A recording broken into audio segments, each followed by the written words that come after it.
नमस्कार।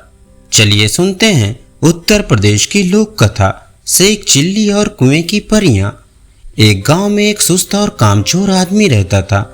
कामधान तो वह कोई करता ना था, हाँ बातें बनाने में बड़ा माहिर था, इसलिए लोग उसे शेख चिल्ली कहकर पुकारते थे। शेख चिल्ली के घर की हालत इतनी खराब थी कि महीने में 20 दिन चूल्हा नहीं जल पाता था। शेख चिल्ली की बेवकूफ़ी और सुस्ती की सजा उसकी बीबी को भी भुगतनी पड़ती और भूखे रहना पड़ता। एक दिन शेख चिल्ली की बीबी को बड़ा गुस्सा आया। वह बहुत बिगड़ी और कहा, अब मैं तुम्हारी कोई बात नहीं सुनना चाहती, चाहे जो कुछ करो, लेकिन मुझे तो पैसा चाहिए। जब तक तुम कोई कमाई करके नहीं लाओगे, मैं घर में नहीं घुसने दूंगी। यह कहकर बीबी ने शेख चिल्ली को नौकरी की खोज में जाने को मजबूर कर दिया। साथ में रास्ते के लिए 4 रूखी सूखी रोटियां भी बांध दी। साग तो था नहीं, देती कहां से। इस प्रकार शेख चिल्ली को ना चाहते हुए भी नौकरी की खोज में निकलना पड़ा। शेख चिल्ली सबसे पहले अपने गांव के साहूकार के यहाँ गए। सोचा कि शायद साहूकार कोई छोटी मोटी नौकरी दे दे, लेकिन निराश होना पड़ा। साहूकार के करिंदों ने डेवढ़ी पर से ही डांट डपट कर भगा दिया। अब शेख चिल्ली के सामने कोई रास्ता नहीं था। फिर भी एक गांव से दूसरे गांव तक दिन भर भटकते रहे। घर लौट नहीं सकते थे, क्योंकि बीबी ने सख्त हिदायत दे रखी थी कि जब तक नौकरी न मिल जाए घर में पैर न रखना। दिन भर चलते चलते जब शेख चिल्ली थक कर चूर हो गए तो सोचा कि कुछ देर सुस्ता लिया जाए। भूख भी जोरों की लगी थी, इसलिए खाना खाने की बात भी उनके मन में थी। तभी कुछ दूर पर एक कुआं दिखाई दिया। शेख चिल्ली को हिम्मत बंधी और उसी की ओर बढ़ चले। कुएं के चबूतरे पर बैठकर शेख चिल्ली ने बीबी की दी हुई रोटियों की पोटली खोली। उनमें 4 रूखी सूखी रोटियां थी। भूख तो इतनी जोर की लगी थी कि उन चारों से भी पूरी तरह न बुझ पाती। लेकिन समस्या यह भी थी कि अगर चारों रोटियां आज ही खा डाली तो कल परसों या उससे अगले दिन क्या करूंगा, क्योंकि नौकरी खोजे बिना घर घुसना नामुमकिन था। इसी सोच विचार में शेख चिल्ली बार बार रोटियां गिनते और बार बार रख देते। समझ में नहीं आता कि क्या किया जाए। जब शेख चिल्ली से अपने आप कोई फैसला ना हो पाया तो कुएं की देव की मदद लेनी चाहिए। वे हाथ जोड़कर खड़े हो गए और बोले, हे बाबा, अब तुम ही हमें आगे का रास्ता दिखाओ। दिन भर कुछ भी नहीं खाया है, भूख तो इतनी लगी है कि चारों को खा जाने के बाद भी शायद ही मिट पाए। लेकिन अगर चारों को खा लेता हूँ तो आगे क्या करूँगा।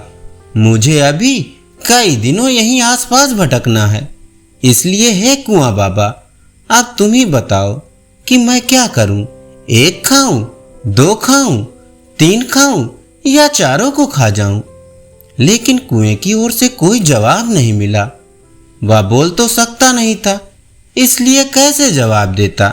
उस कुएं के अंदर 4 परियां रहती थी। उन्होंने जब शेख चिल्ली की बात सुनी तो सोचा कि कोई दानव आया है जो उन्हीं चारों को खाने की बात सोच रहा है। इसलिए तय किया कि चारों को कुएं से बाहर निकलकर उस दानव को विनती करनी चाहिए ताकि वह उन्हें ना खाए। ये सोचकर चारों परियां कुएं से बाहर निकल आई। हाथ जोड़कर वे शेख चिल्ली से बोली, हे दानवराज, आप तो बड़े बलशाली हैं। आप व्यर्थ ही हम चारों को खाने की बात सोच रहे हैं। अगर आप हमें छोड़ दें तो हम कुछ ऐसी चीजें आपको दे सकती हैं जो आपके बड़े काम आएंगी। परियों को देखकर व उनकी बातें सुनकर शेख चिल्ली हक्के बक्के रह गए। समझ में न आया कि क्या जवाब दें। लेकिन परियों ने इस चुप्पी का यह मतलब निकाला कि उनकी बात मान ली गई है।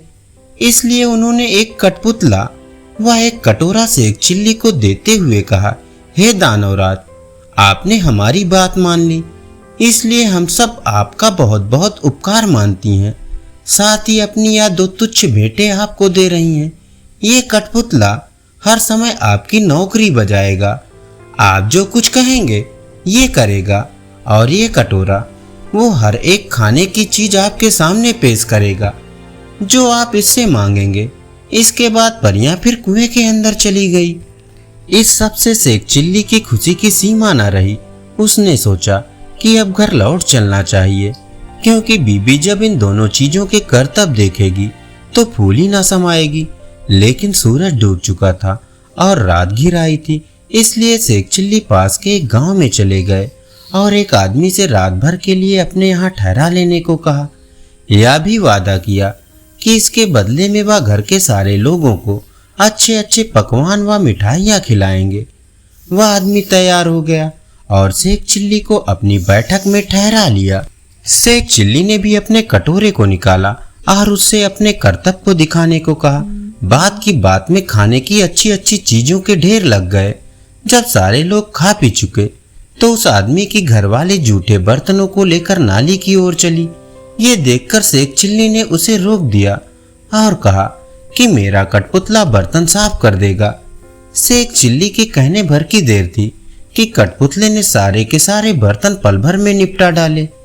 शेख चिल्ली के कठपुतले और कटोरी की यह अजीबोगरीब करतब देखकर गांव के उस आदमी और उसकी बीबी के मन में लालच आ गया। शेख चिल्ली जब सो गए तो वह दोनों चुपके से उठे और शेख चिल्ली के कटोरे व कठपुतले को चुरा कर उनकी जगह एक नकली कठपुतला और नकली ही कटोरा रख दिया। शेख चिल्ली को यह बात पता न चली। सवेरे उठकर उन्होंने हाथ मुंह धोया और दोनों नकली चीजें लेकर घर की ओर चल दिए। घर पहुंचकर उन्होंने बड़ी डींगे हाँकी और बीबी से कहा, भाग्यवान, अब तुझे कभी किसी बात के लिए झंकना नहीं पड़ेगा। न घर में खाने को किसी चीज की कमी रहेगी और ना ही कोई काम हमें तुम्हें करना पड़ेगा। तुम जो चीज खाना चाहोगी मेरा या कटोरा तुम्हें खिलाएगा, और जो काम करवाना चाहोगी मेरा या कठपुतला कर डालेगा। लेकिन शेख चिल्ली की बीबी को इन बातों पर विश्वास न हुआ। उसने कहा, तुम तो ऐसी डींगे रोज ही मारा करते हो, कुछ करके दिखाओ तो जानू। हाँ, क्यों नहीं, शेख चिल्ली ने तपाक से जवाब दिया और कटोरा व कठपुतले से अपने अपने करतब को दिखाने को कहा। लेकिन वो दोनों चीजें तो नकली थी, अतः शेख चिल्ली की बातें झूठे निकली। नतीजा यह हुआ कि उनकी बीबी पहले से ज्यादा नाराज हो उठी और कहा, तुम मुझे इस तरह धोखा देने की कोशिश करते हो। जब से तुम घर से गए हो घर में चूल्हा नहीं जला है। कहीं जाकर मन लगाकर काम करो तो कुछ तनख्वाह मिले और हम दोनों को 2 जून का खाना नसीब हो। इन जादुई चीजों से कुछ नहीं होने वाला। बेबस शेख चिल्ली खिसियाए हुए से फिर चल दिए। वो फिर उसी कुएं के चबूतरे पर जाकर बैठ गए। समझ में नहीं आ रहा था कि अब क्या किया जाए। जब सोचते सोचते वो हार गए और कुछ भी समझ में ना आया तो उनकी आंखें भर आई और वो रोने लगे। यह देखकर कुएं की चारों परियां फिर बाहर आई और शेख चिल्ली से उनके रोने का कारण पूछा। परियों को हंसी आ गई। वे बोली, हमने तो तुमको कोई भयानक दानव समझा था और इसलिए खुश करने के लिए वे चीजें दी थी, लेकिन तुम तो बड़े ही भोले भाले और सीधे साधे आदमी निकले। खैर, घबराने की जरूरत नहीं, हम तुम्हारी मदद करेंगी। तुम्हारा कठपुतला और कटोरा उन्हीं लोगों ने चुराया है जिनके यहाँ रात को तुम रुके थे। इस बार तुम्हें हम एक रस्सी और डंडा दे रहे हैं। इनकी मदद से तुम उन दोनों को बांधकर मारना और दोनों चीजें वापस पा लेना। इसके बाद परियां फिर कुएं में चली गईं। जादुई रस्सी डंडा लेकर शेख चिल्ली फिर उसी आदमी के यहाँ पहुंचे और कहा, इस बार मैं तुम्हें कुछ और नए करतब दिखाऊंगा। वह आदमी भी लालच का मारा था। उसने समझा कि इस बार कुछ और जादुई चीजें हाथ लगेंगी, इसलिए उसने खुशी खुशी शेख चिल्ली को अपने यहाँ टिका लिया। लेकिन इस बार उल्टा ही हुआ। शेख चिल्ली ने जैसे ही हुक्म दिया वैसे ही उस घरवाले व उसकी बीबी को जादुई रस्सी ने कसकर बांध लिया और जादुई डंडा दनादन पिटाई करने लगा। अब वे दोनों चीखने चिल्लाने और माफी मांगने लगे। शेख चिल्ली ने कहा, तुम दोनों ने मुझे धोखा दिया है। मैंने तो यह सोचा था कि तुमने मुझे रहने की जगह दी है, इसलिए मैं भी तुम्हारे साथ कोई भलाई कर दूं। लेकिन तुमने मेरे साथ उल्टा बर्ताव किया, मेरे कठपुतले और कटोरे को ही चुरा लिया। अब जब वे दोनों चीजें तुम मुझे वापस कर दोगे तभी मैं अपनी रस्सी व डंडे को रुकने का हुक्म दूंगा। उन दोनों ने झटपट दोनों चुराई हुई चीजें शेख चिल्ली को वापस कर दी। यह देखकर शेख चिल्ली ने भी अपनी रस्सी व डंडे को रुक जाने का हुक्म दे दिया। अब अपनी चारों जादुई चीजें लेकर शेख चिल्ली प्रसन्न मन से घर को वापस लौट पड़े। जब बीबी ने फिर देखा कि शेख चिल्ली वापस आ गए हैं तो उसे बड़ा गुस्सा आया।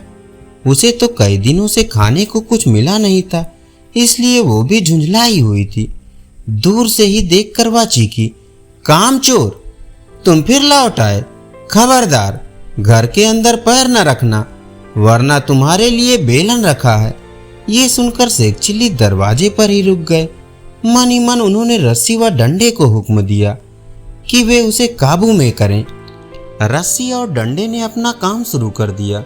रस्सी ने कसकर बांध लिया और डंडे ने पिटाई शुरू कर दी।